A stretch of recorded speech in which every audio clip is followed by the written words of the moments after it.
जय हिंद friends, welcome to the learning gang. मैं हूं कविता और हम लोग डिस्कस कर रहे थे सेकंड चैप्टर आखेट खाद्य संग्रह से भोजन उत्पादन तक। उसमें हम लोग कुछ नवपाषाणिक स्थल डिस्कस कर चुके थे।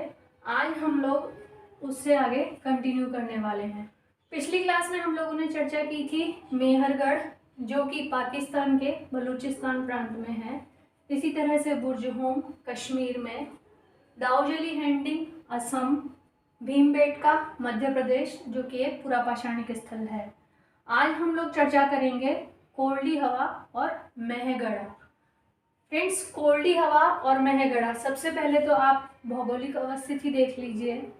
कोल्डी हवा और मेहगढ़ा दोनों ही उत्तर प्रदेश राज्य में पड़ने वाले नवपाषाणिक पुरा स्थल हैं। ब्लू रेक्टेंगल से जो बनाए हुए हैं वो नवपाषाणिक पुरा स्थल है मैप में। तो कोल्डी हवा और मेहगढ़ा दोनों ही नवपाषाणिक पुरा स्थल है। वैसे तो हम लोग कोल्डी हवा को भी डिस्कस कर चुके हैं कि कोल्डी हवा एक ऐसा नवपाषाणिक पुरा स्थल है जहाँ से भारतीय उपमहाद्वीप में धान या चावल की कृषि के प्राचीनतम साक्ष्य हमें प्राप्त हुए हैं। तो फिर इस चैप्टर में फिर से कोल्डी हवा को क्यों शामिल किया गया है देखते हैं। फ्रेंड्स, कोल्डी हवा और मेहगढ़ा दोनों ही नवपाषाणिक पुरा स्थल हैं। कोल्डी हवा से चावल की कृषि के प्राचीनतम साक्ष्य प्राप्त हुए हैं, जो कि ईसा पूर्व 6000 वर्ष के हैं। साथ ही यहाँ से पशुपालन के साक्ष्य भी हमें मिलते हैं।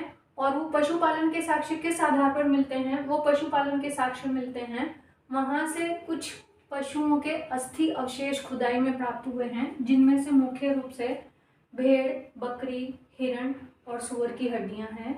इसी के अलावा कोल्डी हवा एक ऐसा स्थान है जहां से नवपाषाणिक पुरा स्थल या साक्ष्य मिलने के साथ साथ ताम्रयुगीन और लोहयुगीन अवशेष भी मिले हैं। संभवतः इसीलिए अलग अलग युगों की जानकारी से हमें परिचित करवाने के उद्देश्य से इसे फिर से यहाँ लेसन में शामिल किया गया है। तो आप ध्यान रखें, कोल्डी हवा एक ऐसा नवपाषाणिक पुरा स्थल है जहाँ से ताम्रपाषाणिक और लोहयुगीन अवशेष भी प्राप्त होते हैं। इसके बाद आता है यहीं यूपी में मेहगढ़ा। तो मेहगढ़ा एक नवपाषाणिक पुरा स्थल है और मेहगढ़ा से अनाज रखने के घड़े और मटके मिले हैं।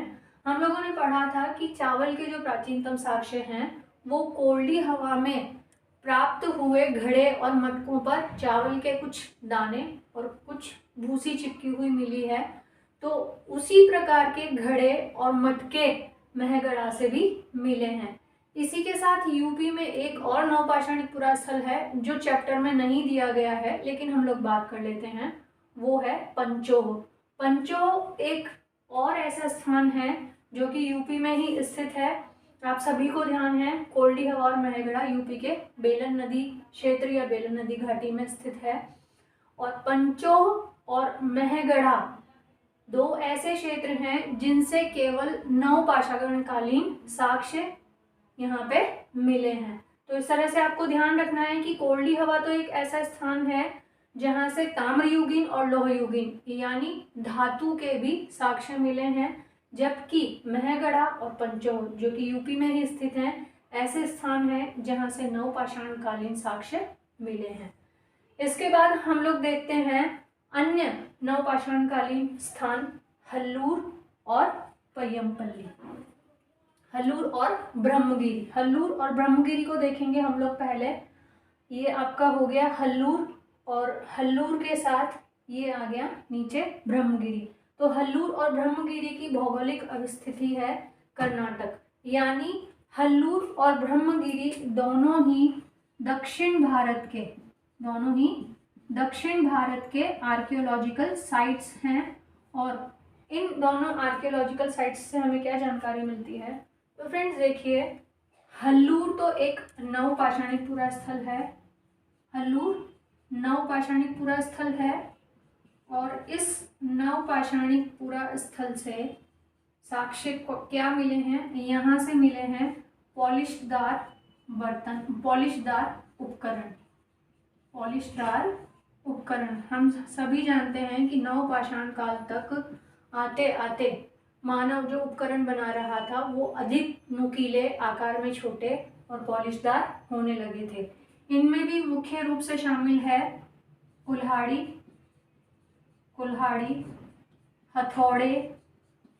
हथौड़े, छेनी और बर्छी। इस तरह से हल्लूर, जो कि दक्षिण भारत के कर्नाटक राज्य में स्थित है, वो एक नवपाषाणकालीन स्थल के साक्ष्य हमारे सामने प्रस्तुत करता है। ब्रह्मगिरी भी फ्रेंड्स दक्षिण भारत के कर्नाटक राज्य में ही स्थित है, लेकिन ब्रह्मगिरी एक महापाषाणिक पुरा स्थल है। अब यहाँ पे महापाषाणिक का अर्थ क्या है? एक्चुअली ये जो वर्ड है महापाषाणिक, ये महापाषाणिक शवदाह संस्कार या आप कह सकते हैं कब्र से संबंधित है। ये कब्रों के प्रकार से संबंधित है, कब्र का एक प्रकार है। और यहाँ पर पाषाण यानी पत्थर से जो कब्रें बनाई जाती थी उनका जिक्र किया गया है। तो फ्रेंड्स देखिए, ब्रह्मगिरी और आदि चन्नलूर दोनों ही महापाषाणिक पुरा स्थल है। और यहाँ पे हम सिर्फ इसे इतना ही देखेंगे कि ब्रह्मगिरी कर्नाटक में स्थित है और ये एक महापाषाणिक पुरा स्थल है। और महापाषाणिक क्या है? महापाषाणिक कब्र का एक प्रकार है। इस स्थान को हम लोग 4th चैप्टर क्या कहती है किताबें और कब्रें, उसमें डिटेल से डिस्कस करेंगे। तो यहाँ पे हम लोग आगे बढ़ते हैं। ध्यान रखिएगा, ब्रह्मगिरी और आदि चन्नलूर इन दोनों को हम 4th चैप्टर में डिस्कस करेंगे डिटेल में। यहाँ पे इसकी इतनी जानकारी काफ़ी होगी। इसके बाद में एक अन्य नवपाषाणिक पुरा स्थल आता है आपका चिरांद। चिरांद की भौगोलिक अवस्थिति आप देख रहे हैं। चिरांद बिहार में स्थित है। कहाँ स्थित है? चिरांद बिहार में। चिरांद बिहार के छपरा जिले में स्थित है। बिहार के छपरा जिले में स्थित है। और चिरांद से भी नवपाषाण काल के अलावा एक और अन्य संस्कृति के भी अवशेष मिलते हैं। देखते हैं कौन से हैं वो साक्ष्य। चिरांद आप मानचित्र में देख रहे हैं। चिरांद बिहार राज्य में स्थित है। और बिहार राज्य में कौन से जिले में? चिरांद बिहार छपरा जिले में। बिहार छपरा जिले में स्थित है। और ये एक नवपाषाणकालीन स्थल होने के साथ साथ नवपाषाणकालीन स्थल तो है ही, प्लस यहाँ से कुछ साक्ष्य ताम्रपाषाणकालीन सभ्यता के भी मिले हैं। ताम्र युगीन काल के भी मिले हैं। ये यहाँ की एक अलग विशेषता है। लेकिन मुख्य रूप से जो साक्ष्य मिले हैं उनमें से अधिकांश साक्ष्य नवपाषाणकालीन हैं। इसीलिए इसे इतिहासकारों और पुरातत्ववेत्ताओं द्वारा नवपाषाणकालीन स्थल में शामिल किया गया है। अब कौन कौन से साक्ष्य मिले हैं यहाँ से? तो फ्रेंड्स, चिरांद से हड्डियों और पत्थर के दोनों के ही उपकरण मिले हैं। हड्डियों से कौन कौन से उपकरण बने हुए मिले हैं? छेनी, बर्मा, बाण, कुदाल, सुई, चूड़ी। ये तो पशुओं की हड्डियों से बने हुए मिले हैं। और पत्थर के पॉलिशदार उपकरण मिले हैं जिनमें कुल्हाड़ी, सिलबट्टे और हथौड़ी मुख्य रूप से शामिल हैं। इसी के साथ बिहार के चिरांद से कुछ अन्य चीज़ों के भी साक्ष्य मिले हैं जिनमें मुख्य रूप से निवास स्थल के रूप में झोंपड़ियों के साक्ष्य शामिल हैं। और ये जो झोंपड़ियां हैं ये बांस बल्ली की बनी हुई थी। इसी के साथ चिरांद से पशुपालन और शिकार के भी साक्ष्य मिले हैं।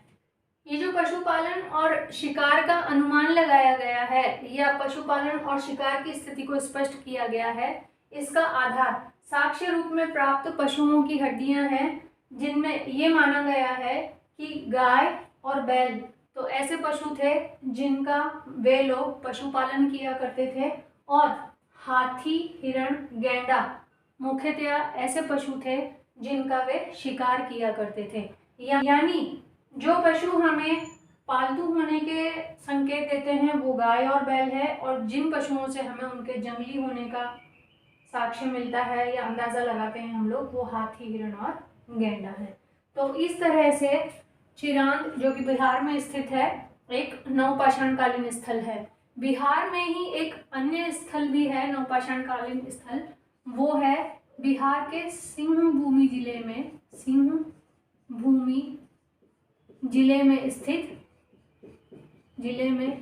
स्थित बरूडीह, और ये भी एक नवपाषाणिक स्थल है। ये भी एक नवपाषाणिक स्थल है। तो इस तरह से बिहार के ये 2 स्थल हो जाते हैं जो कि नवपाषाणिक स्थल के सामने हमारे सामने प्रस्तुत हैं। इसके बाद में एक अन्य नवपाषाणिक स्थल आता है पय्यमपल्ली। पय्यमपल्ली आप देख रहे हैं मानचित्र में, दक्षिणतम भारत में स्थित पय्यमपल्ली तमिलनाडु राज्य का हिस्सा है। पय्यम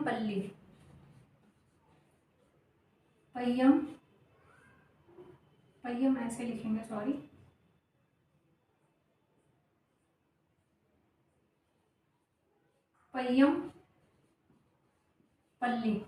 पय्यमपल्ली तमिलनाडु में स्थित है, और पय्यमपल्ली भी एक नवपाषाणिक पुरास्थल है, नवपाषाणिक स्थल है। और पय्यमपल्ली से भी पॉलिशदार उपकरण के साक्ष्य यहाँ पे प्राप्त होते हैं जो कि पाषाण से यानी कि पत्थर से बने हुए हैं। तो इस तरह से तमिलनाडु में स्थित पय्यमपल्ली भी एक नवपाषाणिक पुरास्थल है। अगला जो स्थल है जिसके बारे में हम लोग बात कर सकते हैं, वे 2 पाषाणिक जो पुरापाषाणिक पुरास्थल है वो अभी बाकी रहते हैं, हुसंगी और कुरनूल। तो फ्रेंड्स देखिए, इनमें से कुरनूल स्थित है आंध्र प्रदेश में, और हुसंगी की भौगोलिक अवस्थिति दर्शाती है कर्नाटक राज्य में। तो देखते हैं हुसंगी और कुरनूल की विशेषताएं। कुरनूल और हुसंगी, आप देख रहे हैं कि कुरनूल और हुसंगी को रेड ट्रायंगल से डिनोट किया गया है, और यहाँ बताया गया है कि रेड ट्रायंगल से जिन प्लेसेस को डिनोट किया गया है वो पुरापाषाणिक स्थल हैं। तो कुरनूल स्थित है आंध्र प्रदेश में, जबकि हुसंगी है कर्नाटक में। तो देखिए फ्रेंड्स, कुरनूल की गुफाएं मिली हैं, कुरनूल गुफाएं, और ये गुफाएं पुरापाषाणकालीन स्थल को दर्शाती हैं, पुरापाषाणकालीन स्थल को दर्शाती हैं, यानी कि ये एक पुरापाषाणकालीन स्थल है। और यहाँ से क्या मिला है, कुरनूल से मिले हैं पुरापाषाणकालीन उपकरण, और इसके अलावा जो मुख्य साक्ष्य यहाँ से मिले हैं वो मिले हैं राख और चूल्हे के अवशेष।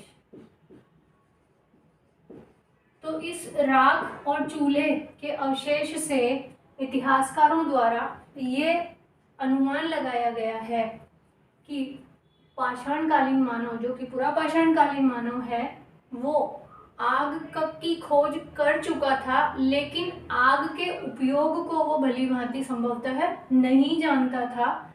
इसीलिए यहाँ पे राख और चूल्हे के अवशेष की तो बात की गई है, लेकिन ऐसे कोई साक्ष्य नहीं यहाँ पे मिले हैं जिससे ये कहा जा सके कि उस समय का मानव भोजन को पकाकर खाने लगा था। तो यहाँ पे इस तरह से कुरनूल की गुफाओं से, कुरनूल जो कि एक पुरापाषाणकालीन स्थल है, राख और चूल्हे के अवशेष मिलते हैं। एक अन्य स्थल है हुसंगी। हुसंगी भी दक्षिण भारत का पाषाणकालीन स्थल है। हुसंगी असल में एक नदी है, हुसंगी एक नदी है, और ये नदी कहाँ है, ये नदी कृष्णा नदी की सहायक नदी है, कृष्णा की सहायक नदी है। तो फ्रेंड्स देखिए, यहाँ पे ये इनडायरेक्ट क्वेश्चन बन रहा है कि कृष्णा की सहायक नदी है हुसंगी। आपसे पूछा जा सकता है हुसंगी, भीमा, घोड़ या यमुना, इस तरह से पूछा जा सकता है, तो आप इसे ध्यान रखिए। हुसंगी भी एक पूरा पाषाणकालीन स्थल है और हुसंगी से भी उपकरण मिले हैं। हुसंगी से पूरा पाषाणकालीन उपकरणों की प्राप्ति हुई है, उपकरण की प्राप्ति। और उपकरण कौन कौन से मिले हैं? उपकरण मिलते हैं यहाँ पे पत्थर और हड्डियों दोनों के।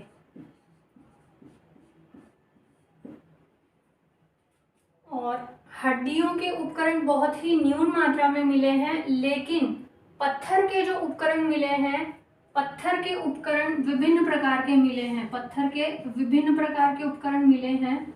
और इस भिन्नता के आधार पर ही विभिन्न प्रकार के उपकरण, और इस पत्थरों के उपकरणों की इस विभिन्नता के आधार पर ही ये अनुमान लगाया गया है कि संभवतः हुसंगी में पत्थर उपकरणों का निर्माण किया जाता होगा, यानी यहाँ पे पाषाण उपकरणों का उद्योग स्थल रहा होगा। इस तरह से हुसंगी एक पूरा पाषाणकालीन स्थल के रूप में यहाँ पे परिचित करवाया गया है। इसके अलावा अन्य स्थान आते हैं इनाम गांव।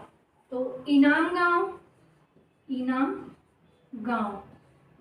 गांव एक आरंभिक बस्ती के रूप में बताया गया है।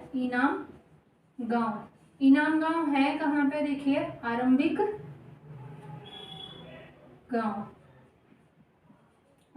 गांव इनाम गांव पुणे महाराष्ट्र में है।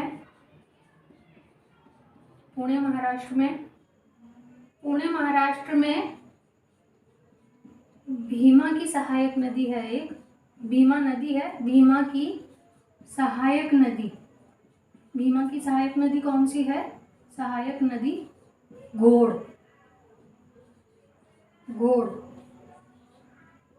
नदी के किनारे। तो यहाँ पे देखिए दो चीजें पता चल रही है, एक तो भीमा की सहायक नदी कौन सी है? घोड़। और इनाम गांव कौन सी नदी के किनारे है? घोड़ नदी के किनारे। और ये एक आरंभिक गांव के रूप में प्रस्तुत किया गया है यहाँ पर। तो फ्रेंड्स देखिए, ये जो 3 स्थान हैं, इनाम गांव पुणे महाराष्ट्र, ब्रह्मगिरी और आदिचनल्लूर। तो इनाम गांव तो एक आरंभिक गांव है, ये देखिए यहाँ पे आरंभिक गांव, जबकि ब्रह्मगिरी और आदिचनल्लूर महापाषाणिक पुरा स्थल हैं। ये जो तीनों स्थान हैं, यहाँ पे इन तीनों स्थानों से अलग अलग प्रकार की कब्र पाई गई है, यानी कि इन तीनों स्थानों से विभिन्न प्रकार के शवदाह संस्कार का पता चलता है। यहाँ पे इन्हें हम इतना ही देखेंगे कि इनाम गांव एक आरंभिक गांव है, ब्रह्मगिरी और आदिचनल्लूर महापाषाणिक स्थल है। इन्हें हम लोग डिटेल में डिस्कस करेंगे लेसन 4 में, क्या कहती है कब्रें और किताबें, वहाँ पे हम लोग इन्हें डिटेल में देखेंगे। यहाँ पे 2 महानगरों का जिक्र किया गया है या आधुनिक नगर कहा गया है, कोलकाता और मुंबई हम सभी जानते हैं। कोलकाता वेस्ट बंगाल और मुंबई महाराष्ट्र, ये दोनों वर्तमान में मेट्रो सिटीज हैं। तो इस तरह से यहाँ पे इन स्थानों का जिक्र किया गया है। इसके अलावा अन्यत्र कॉलम में एक और जगह बताई गई है जो कि संभवतः वैश्विक स्तर पर हमें व्यापार से परिचित करवाने के उद्देश्य से शामिल किया गया है, और वो स्थान है तुर्की का चताल यूक। और ये जो स्थान है ये व्यापार के लिए और व्यापार में भी मुख्य रूप से वस्तुओं के आयात के लिए फेमस था। कौन कौन सी वस्तुएं यहाँ पे ली जाती थी वो देखते हैं। चताल यूक में सीरिया से चकमक पत्थर, लाल सागर से लाल सागर से कौड़ियाँ, कौड़ियाँ, और भूमध्य सागर से भूमध्य सागर, भूमध्य सागर से सीपियाँ। ये 3 वस्तुएं मुख्य रूप से अलग अलग जगहों से आयातित की जाती थी और इनका चताल युग में उपयोग किया जाता था। पिछली क्लास में हम लोगों ने अन्यत्र में एक और स्थान दिया हुआ है, फ्रांस। फ्रांस में हमने पेंटिंग का एग्जाम्पल देखा था, जहाँ पे शैल चित्रों के साक्ष्य मिले हैं और वो शैल चित्र ईसा पूर्व 20,000 से 10,000 वर्ष के हैं, जिन्हें लगभग 100 वर्ष पहले 4 स्कूली छात्रों ने खोजा था। वहीं अन्यत्र में एक अन्य उदाहरण तुर्की के चतालयुर्क नामक स्थान का भी दिया है, जो कि व्यापार के संदर्भ में दिया गया है। और इस व्यापार के संदर्भ में यहाँ पे विश्व के अन्य स्थानों से आयातित होने वाली वस्तुओं में सीरिया से चकमक पत्थर, लाल सागर से कौड़ियाँ, भूमध्य सागर की सीपियों का जिक्र किया गया है। साथ ही बताया गया है कि ये जो आयात किया जाता था या कहीं से भी कोई निर्यात भी किया जाता था, तो माल को ढोने के लिए किसी प्रकार का कोई वाहन नहीं होता था, यानी उस समय तक पहिए के वाहनों का आविष्कार नहीं हो पाया था। इसीलिए माल को ढोने का कार्य या तो मनुष्य द्वारा अपनी पीठ पर किया जाता था या फिर वे माल वाहन के लिए मालवाहक के रूप में पशुओं को काम में लेते थे। तो फ्रेंड्स, इस तरह से ये सेकंड लेसन हमारा यहाँ पे कंप्लीट होता है। मैंने आपसे कहा था कि हम लोग इसकी पेडागोजिकल स्ट्रेटेजी भी यहीं डिस्कस करेंगे, लेकिन जब मैंने लेसन्स में देखा है फ्रेंड्स, तो हमारा अतीत पार्ट 1 6 क्लास की जो बुक है उसमें लगभग सभी लेसन्स में वही स्ट्रेटेजी अपनाई गई है जो हमने फर्स्ट लेसन में डिस्कस की थी। तो मैंने ये डिसाइड किया है कि जब हम लोग 11th चैप्टर, लास्ट चैप्टर जब डिस्कस करेंगे, उसके बाद इस पूरी बुक में जो जो पेडागोजिकल स्ट्रेटेजीज की बात की गई है उन्हें डिस्कस कर लेंगे। तो उम्मीद करती हूँ कि वीडियो आपको पसंद आया होगा, और यदि आप कंटेंट से रिलेटेड PDF पाना चाहते हैं तो डिस्क्रिप्शन में दिए गए टेलीग्राम ग्रुप को ज्वाइन करें। वहाँ पर जब कुछ मेंबर्स हो जाएंगे तभी मैं वहाँ पे PDF को अपलोड करूँगी और वहाँ से आप इस कंटेंट को रिटन फॉर्म में ले सकते हैं। उम्मीद करती हूँ कि वीडियो आपको पसंद आया होगा। वीडियो पसंद आया हो तो इसे लाइक और शेयर करना न भूलें। नेक्स्ट वीडियो की नोटिफिकेशन को पाने के लिए बेल आइकॉन को प्रेस करें, और मेरी आपसे रिक्वेस्ट है कि आप मेरे चैनल को सब्सक्राइब करें और अपने फ्रेंड्स के साथ इसे शेयर करें। इस प्लेटफॉर्म पे फ्रेंड्स आपको ऑथेंटिक कंटेंट मिलेगा जो न केवल आपके लिए सीटेट एग्ज़ाम को क्वालिफाई करने के लिए हेल्पफुल होगा, बल्कि आप टीचिंग कंपटीशन में कोई सा भी, चाहे वो स्टेट लेवल का हो, चाहे वो नेशनल लेवल का KVS नवोदय या किसी भी अन्य बॉडी का हो, एग्ज़ाम फाइट करते हैं तो ये कंटेंट आपके लिए पूरी तरह हेल्पफुल रहेगा। इवन यदि आप नेट एग्ज़ाम में भी बैठने जा रहे हैं तो वहाँ पे भी ये कंटेंट आपको हेल्प करेगा, क्योंकि नेट के एग्ज़ाम में भी NCERT की बुक्स को कंसल्ट किया जाता है। तो मैं कविता आपसे मिलती हूँ नए वीडियो में सेकंड लेसन के क्वेश्चन आंसर्स के साथ। तब तक के लिए जय हिंद, व्यस्त रहिए, मस्त रहिए।